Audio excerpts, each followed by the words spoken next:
The number 10 shirt. The most romantic position in football. The creative genius who could unlock any defence with a single pass. The player who made football look like art. But here's the thing, that player is basically extinct now. You won't find a classic number 10 starting for Manchester City, Liverpool or Bayern Munich. You won't see one leading the line for Spain or Germany. The position that gave us Pelé, Maradona and Ronaldinho has been hunted to extinction. And it all happened in the last 15 years. What was a classic number 10? Let's start with what we've lost. The classic number 10 was football's magician. They played between the midfield and attack, usually behind the striker. Their job was simple: create magic. Think Diego Maradona at the 1986 World Cup, or Ronaldinho at his Barcelona peak. These players didn't track back, they didn't press. They just waited for the ball and turned water into wine. The classic 10 had a few key traits. First, they were technically gifted beyond belief. Close control, vision, passing range that could split any defence. Second, they operated in tight spaces. Give them a yard and they'd create a goal. Third, they were given complete creative freedom. No defensive duties, no rigid positioning. Just pure football artistry. Kaka at AC Milan was probably the last great classic 10. He won the Ballon d'Or in 2007 playing this role. He'd drift between the lines, pick up the ball, and either thread a perfect pass or drive forward with pace. It was beautiful to watch. But even by 2007, the writing was on the wall. The rise of high pressing. Everything changed when teams learned to press. And we're not talking about the casual pressing of the 1990s. We're talking about coordinated, systematic, suffocating pressure. It started with teams like Barcelona under Pep Guardiola and Borussia Dortmund under Jurgen Klopp. These teams didn't just press the ball, they pressed as a unit, cutting off passing lanes and forcing mistakes. Suddenly, the classic number 10 had a problem. They were used to having time on the ball, they were used to receiving passes in space. But now, the moment they touched the ball, 3 players were on them. The 2010 World Cup was a turning point. Spain won the tournament playing a system with no classic striker and no classic number 10.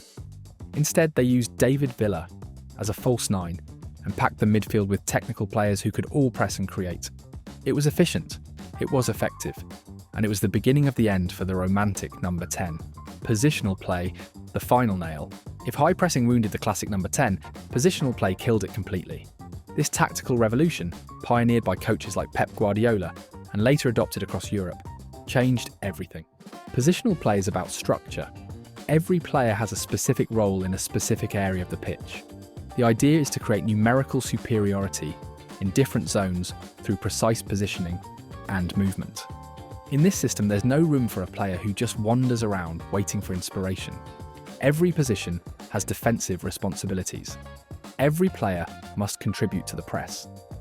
The classic number 10, with their freedom to roam and lack of defensive duties, simply doesn't fit.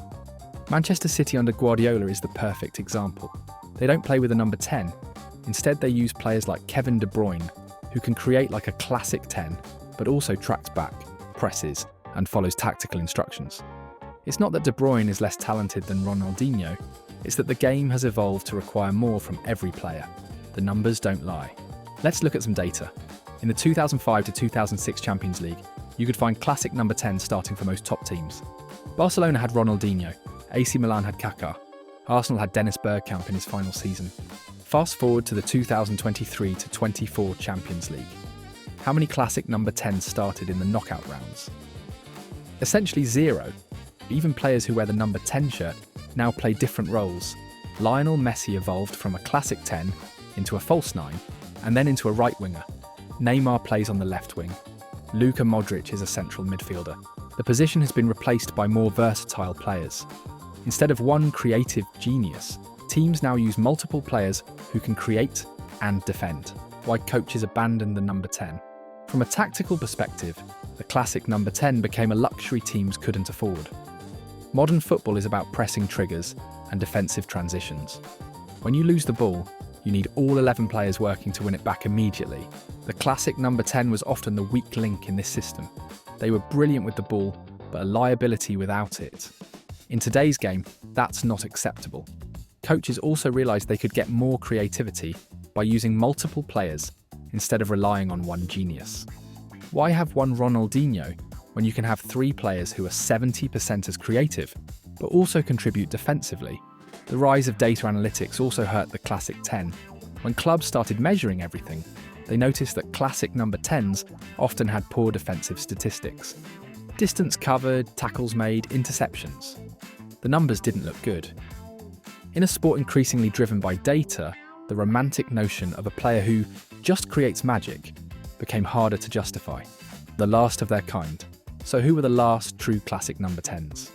Kaka was probably the final one to win major individual awards. His 2007 Ballon d'Or was the last time a classic 10 was considered the world's best player. Juan Román Riquelme at Villarreal and Boca Juniors played the role into the 2000s 10s, but he was already seen as a throwback. Francesco Totti at Roma lasted until 2017, but again he was viewed as a relic from a different era. The closest thing we have now might be players like Bruno Fernandes at Manchester United or Martin Ødegaard at Arsenal. But even these players track back, press, and have defined defensive responsibilities. They're not true classic 10s. It's telling that when people talk about the greatest number 10s of all time, Pelé, Maradona, Platini, Zidane, Ronaldinho, they're all from previous eras. The position stopped producing legends because the position stopped existing. It's what we lost. The death of the number 10 made football more efficient, but it also made it less magical. There's something beautiful about a player whose only job is to create. Someone who can turn a boring 0-0 into a moment of pure artistry. Modern football is incredibly sophisticated. The pressing, the positioning, the tactical complexity. It's all impressive. But it's also more predictable. When every player has defined roles and responsibilities, there's less room for individual brilliance. The classic number 10 was football's jazz musician.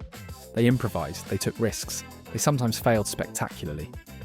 But when they succeeded, they created moments that lived forever. Now football is more like a symphony orchestra. Everyone plays their part perfectly, but there's less room for a soloist to steal the show. Could the number 10 ever return? Here's the interesting question. Could the classic number 10 make a comeback? Football is cyclical. Tactics that seem outdated sometimes return in new forms. Some coaches are experimenting with more creative freedom again. Ancelotti at Real Madrid sometimes gives players like Bellingham license to roam. Guardiola occasionally uses false nines and free eights in ways that echo the old number 10 role. But a full return seems unlikely. The physical and tactical demands of modern football have increased too much. Players need to cover more ground, press more intensively, and follow more complex instructions. The classic number 10 was a product of a slower, less organised era of football. That era isn't coming back. The modern alternatives. Instead of mourning what we've lost, it's worth appreciating what we've gained.